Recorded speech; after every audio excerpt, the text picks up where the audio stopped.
Bismillahirrahmanirrahim. Assalamualaikum warahmatullahi wabarakatuh. Oke, pada saat ini kita masuk ke pembahasan manajemen konflik. Di sini ada dua hal yang menjadi poin pembahasan adalah manajemen dan konflik. Tetapi pada saat ini masih pengantar. Saya akan berikan sedikit mata kuliah pengantar terhadap manajemen konflik. Nah, konflik itu tidak bisa dihindari oleh setiap manusia ya, karena ada masalah. Dalam artian tidak ada manusia yang tidak punya masalah ya. Semua manusia punya masalah. Bahkan orang yang tidak punya masalah pun juga masalah ya, yaitu masalahnya tidak punya masalah. Artinya selama manusia itu hidup pasti ada masalahnya. Tetapi setiap manusia itu beda-beda cara menangani masalah ya, baik itu masalah secara perorangan, begitu juga dengan perkelompok ya, atau organisasi atau suatu perusahaan. Nah, oleh sebab itu pada kesempatan kali ini kita akan mencoba mempercakapkan sedikit tentang pengantar manajemen konflik ya. Salah satu karakter manusia itu tidak bisa dihindari adalah adanya konflik di dalam dirinya. Nanti akan merambah ke sosial,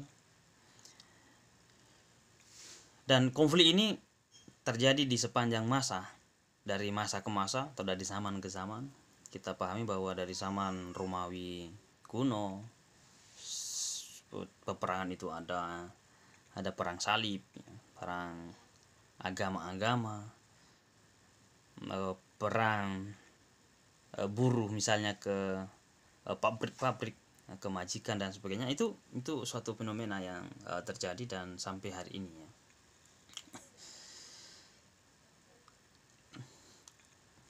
Nah, kemudian kekerasan massa. Nah, ini konflik ini akan berujung kepada kekerasan massa biasanya, termasuk di negeri kita ini, di Indonesia ini. Kekerasan massa dalam bentuk konflik sosial melahirkan korban ya. Tentu ada beberapa atau banyak korban yang terjadi akibat dari konflik tadi. Nah, di Indonesia kita coba melihat data sekitar 10 tahun yang lalu. Nah, sampai hari ini sekitar 10 tahun yang lalu Indonesia merupakan tanah yang penuh konflik ya. Misalnya pada tahun 2008 itu terjadi 1136 konflik kekerasan massal, atau dirata-ratakan sekitar 3 atau 4 kejadian konflik di setiap harinya ya. Itu yang terjadi di Indonesia.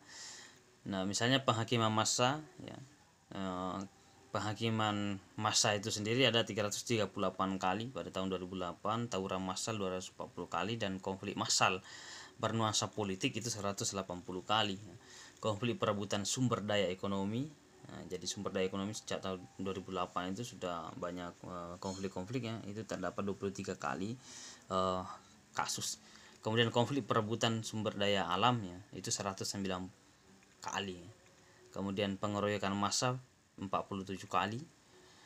Konflik nuansa agama dan etnis itu 28 ya, ada sekitar 28 kali, dan konflik lainnya itu 56 kali, dan masih banyak konflik yang tidak terdeteksi. Nah, itu adalah satu gambaran sejak 10 tahunan yang belakangan ini, supaya lebih mudah kita memahami, atau generasi milenial hari ini itu pernah mengalami dimensi itu, atau pada tahun itu sudah memahami ya. Nah, sampai tahun 2021 ini itu terjadi banyak konflik-konflik yang lain ya, dari berbagai hal, bahkan meningkat ya. Dan konflik itu terus berulang, polanya sama, dan hampir di semua sektor yang saya sebutkan tadi itu sama ya. Tahun 2020 atau persis Oktober tahun 2020 atau 1 tahun yang lalu juga kita diwarnai konflik massal yang cukup menggelitik ya, antara rakyat dengan DPR ya, dimana disahkannya Undang-Undang Omnibus Law 5 Oktober 2020. Nah, di situ terjadi banyak konflik. Nah, kemudian pada saat ini juga konflik yang lainnya adalah terjadinya ketidakadilan dari segi ekonomi dan politik. Di era pandemi, di era COVID-19 ini terdapat banyak kasus-kasus ya, yang dimana kadang-kadang COVID ini dijadikan sebagai alat untuk melakukan kejahatan ya, atau dijadikan sebagai alat politik maupun ekonomi ya.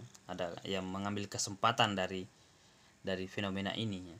Nah, itu menghasilkan satu konflik tersendiri, rakyat kepada pemerintah ya, rakyat kurang percaya pada pemerintah dan sebagainya ya, ke perusahaan-perusahaan, kaum buruh, kemudian banyak mengalami persoalan-persoalan akibat COVID-19 ini. Nah, saudara, pada perjumpaan ini kita akan membicarakan hanya pengantar-pengantarnya saja, dan konflik tidak bisa dihapuskan oleh siapapun dan dalam kehidupan manusia.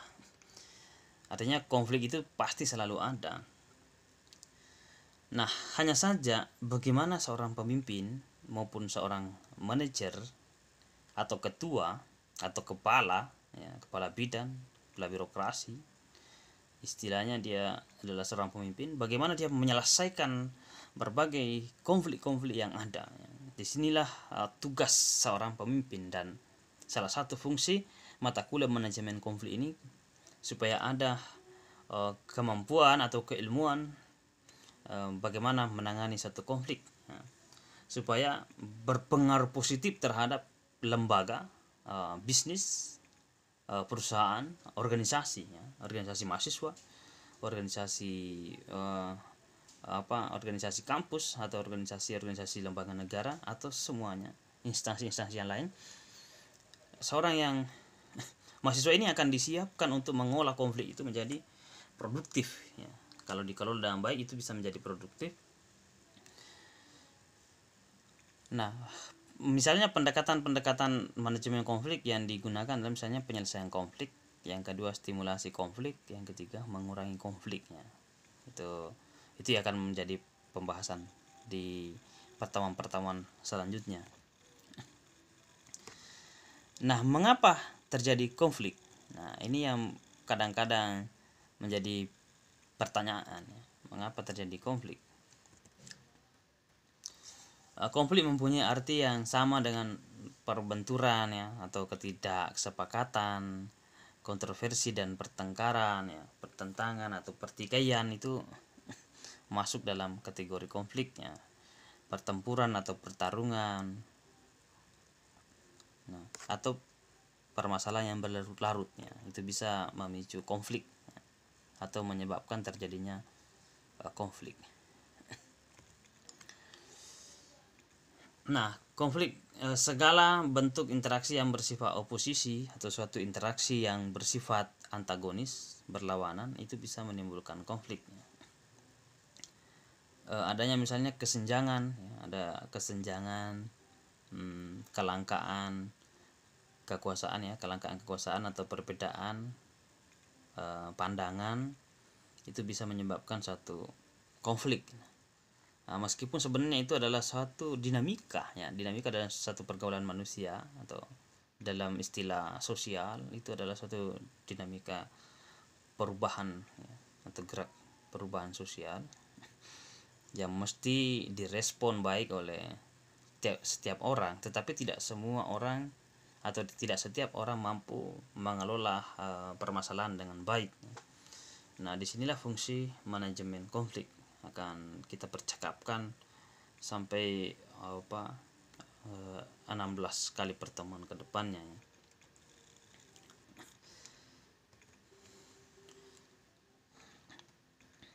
Kemudian ada bentuk-bentuk konfliknya. Ada konflik yang bersifat kolektif, ada yang bersifat individu ya. Nah, gejala konflik ini itu ada beberapa, misalnya lemahnya suatu komunikasi ya. Dalam suatu organisasi, misalnya organisasi mahasiswa ya, Anda sebagai mahasiswa sebaiknya ada kesibukan yang baik untuk produktif melatih skill dan kemampuan-kemampuan lain dalam mengelola permasalahan-permasalahan baik itu secara individu maupun per kelompok. Ya sebaiknya memasuki organisasi mahasiswa. Ya, entah itu organisasi apa, ya ekstra kampus maupun intra kampus, silahkan, yang penting ada tempat berproses, ada wadah untuk berproses. Ya, yang jangan biarkan diri Anda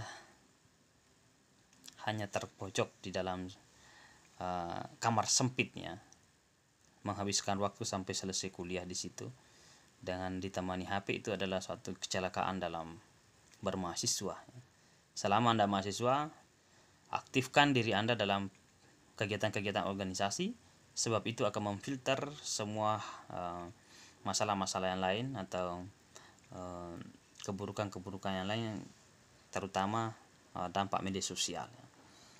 Dan Anda punya cara mengelola, cara memanajemen waktu, cara memanajemen kegiatan, memanajemen pola pikir, memanajemen rasa, itu ada semua di organisasi mahasiswa ya. Dan atau instansi-instansi. Nah, komunikasi yang lemah biasanya terjadinya konflik itu karena ada komunikasi yang lemah yang dalam pemimpin maupun yang dipimpin, dari anggota ya, dengan anggota dengan pemimpin misalnya, itu mungkin ada komunikasi yang cukup lemah di situ, maka terjadilah suatu konflik atau kesalahpahaman ya. Kemudian yang kedua, bisa saja disebabkan karena adanya kebencian ya, iri hati. Ada kebencian maupun iri hati. Nah, itu terus terpelihara tanpa seorang pemimpin itu meredah iri hati itu maupun kebencian itu. Nah, ini menjadi gejala konflik ya ini. Jadi gejala itu bisa kita terawang dari awal sebelum terjadinya konflik, dan gejala itu bisa dideteksi melalui itu tadi, ada komunikasi yang lama. Kemudian yang kedua, ada iri hati maupun rasa kebencian yang muncul dari para anggota maupun pemimpinnya. Nah, kemudian adanya friksi antar pribadi, yaitu bisa menyebabkan gejala konflik, eskalasi, arbitrasi ya. Itu Anda bisa baca-baca juga di banyak buku manajemen konflik. Adanya moral yang rendah ya. Di sini juga ada kelemahan dari segi moral, aspek nilai, menyebabkan juga sebagai gejala konfliknya. Nah, di dalam mata kuliah ini silakan banyak membaca, dan ada beberapa buku yang kita gunakan. Selebihnya silakan pakai jurnal. Ini ada buku yang cukup menarik juga tentang manajemen konflik. Ini dalam perspektif Islam ya. Ini manajemen konflik, pandangan sukses diri dan organisasi. Ditulis oleh Muhammad Ahmad Abdul Jawad. Ini manajemen konflik. Yang kedua, ini ada manajemen konflik juga, ditulis oleh Rusdiana ya, Dr. Rusdiana. Dan di sini Profesor Dr. Winardi juga manajemen konflik ya. Ini juga manajemen konflik. Dan Wirawan ya, ditulis oleh Wirawan, konflik, manajemen konfliknya. Jadi minimal 4 buku ini menjadi landasan pada perkuliahan kita pada semester ini.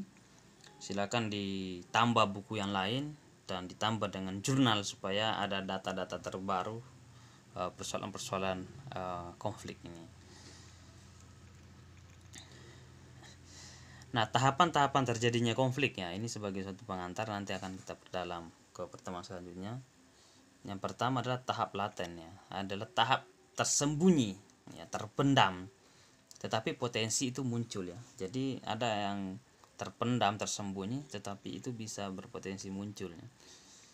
Dan yang kedua adalah konflik yang sudah mulai terasa ya. Ini tahap terjadinya konflik. Yang pertama masih tersembunyi, tetapi berpotensi suatu waktu muncul ya. Itu harus dipelihara.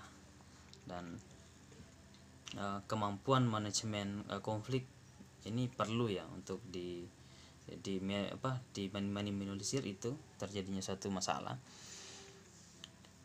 Kemudian setelah itu, setelah tersembunyi, konflik mulai terasa ya, lama kelamaan akan menjadi terasa, kemudian konflik mulai terwujud dan akhirnya menjadi terbuka.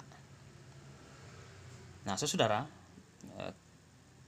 pada pengantar ini saya tegaskan kembali bahwa tidak ada manusia yang lepas dari masalah atau konflik. Setiap manusia punya konflik, setiap organisasi punya konflik, setiap lembaga punya konflik. Tetapi bagaimana secara individu maupun secara pemimpin mampu menyelesaikan konflik itu, bahkan mengolah konflik itu menjadi sesuatu yang produktif ya. Karena di dalam Islam sendiri misalnya dikatakan bahwa perbedaan pendapat itu adalah rahmat, dan perbedaan pendapat itu salah satu penyebab konflik kalau tidak dikelola secara baik.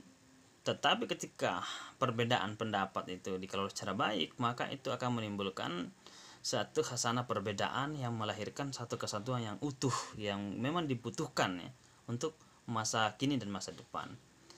Dan karena tabiat manusia tidak ada yang sama, semuanya berbeda-beda. Nah, perbedaan inilah harus dikelola dengan baik, terutama pada persoalan-persoalan organisasi, instansi, kantor dan perusahaan dan sebagainya. Maka manajemen konflik ini, mahasiswa akan dipersiapkan untuk mengolah konflik itu menjadi sesuatu yang produktif, yang bermanfaat, yang bisa menjadi peluang dalam meraih kesuksesan. Cukup sekian pada pertemuan kali ini. Wabillahi taufiq wal hidayah. Assalamualaikum warahmatullahi wabarakatuh.